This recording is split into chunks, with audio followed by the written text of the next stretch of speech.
ये भव्य तस्वीरें लोकार्पण की।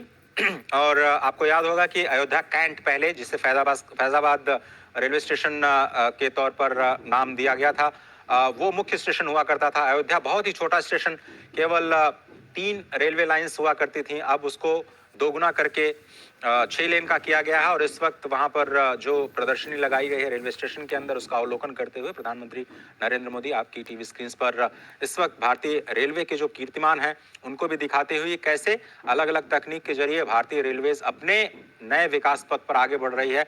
और अमृतकाल में भारतीय रेलवे की क्या यात्रा होगी, उसका एक अवलोकन इसी रेलवे स्टेशन पे भव्य टर्मिनल के एक हिस्से में किया जा रहा है, जिसका अवलोकन इस वक्त प्रधानमंत्री नरेंद्र मोदी कर रहे हैं। जैसा कि आपको पता है कि उत्तर प्रदेश में अभी तक के इतिहास में पहली बार रेलवेज का 100% इलेक्ट्रिफिकेशन किया गया। इन सभी कीर्तिमानों की जानकारी प्रधानमंत्री को दी जा रही है और कैसे नए कोचेस का निर्माण किया गया है। आपको याद होगा कि काशी जब भी जाते हैं प्रधानमंत्री नरेंद्र मोदी, DLW जो डीजल लोकोमोटिव वर्कशॉप है वहां पर रुकते हैं।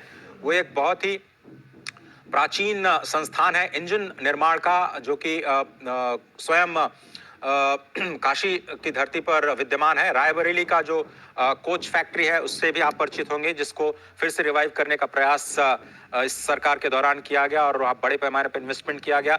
रेलवेज का इलेक्ट्रिफिकेशन 100% इलेक्ट्रिफिकेशन किया जा चुका है। चौड़ीकरण का काम भी उत्तर प्रदेश में जो ब्रॉड गेज बनाने का काम है, ब्रॉड गेज के कंप्लीट इलेक्ट्रिफिकेशन का कार्य किया जा चुका है। और रेलवे स्टेशन का जो मॉडल है वो देख रहे हैं, क्योंकि पहला चरण जो है वो आज लोकार्पण किया गया।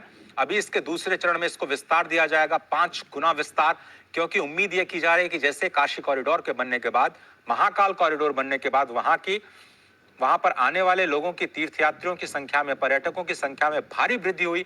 13 करोड़ का आंकड़ा अभी हाल ही में काशी के कॉरिडोर के बनने के बाद आया है। अयोध्या में भी उसी तर्ज पर देश विदेश से पर्यटकों के आने का सिलसिला लगातार बढ़ेगा। उसको संभालने के लिए इस क्षमता का विस्तार किया जाना है।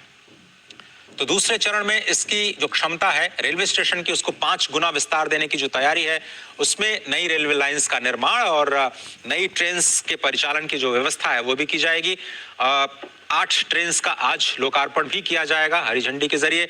वंदे भारत और अमृत ट्रेन्स का एक साथ जुड़ाव, देश के अलग अलग कोने से अयोध्या को जोड़ने की जो आज परिकल्पना है वो आज जमीन पर आते हुए इस प्रथम चरण में आपको दिखाई देगी। और इस वक्त जो स्थानीय सांसद हैं, उप मुख्यमंत्री, मुख्यमंत्री और रेलवे मंत्री श्री अश्विनी वैष्णव के साथ इस रेल परियोजना के उस मॉडल का अवलोकन करते हुए और अश्विनी वैष्णव जी समझाते हुए कि किस तरह से इसका निर्माण किया गया है और कैसे अत्याधुनिक तकनीक का इस्तेमाल करते हुए इस नए टर्मिनल को बिल्कुल ग्रीन टर्मिनल के तौर पर विकसित किया गया है। कई सारे फेजेस में इसको, और स्पेस का यूटिलाइजेशन बहुत ही जबरदस्त, क्योंकि जगह बहुत कम थी वहां पर।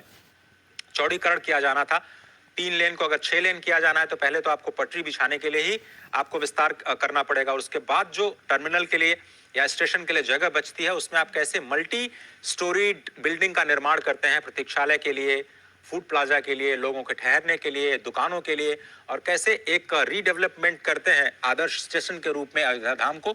ये एक नई तस्वीर पूरी दुनिया के सामने ये है कि एयरपोर्ट की तरह आपको सभी सुविधाओं से लैस ये नया अयोध्या धाम का टर्मिनल, जिसका लोकार्पण प्रधानमंत्री के हाथों द्वारा, मुख्यमंत्री योगी आदित्यनाथ के हाथों द्वारा किया जा चुका है।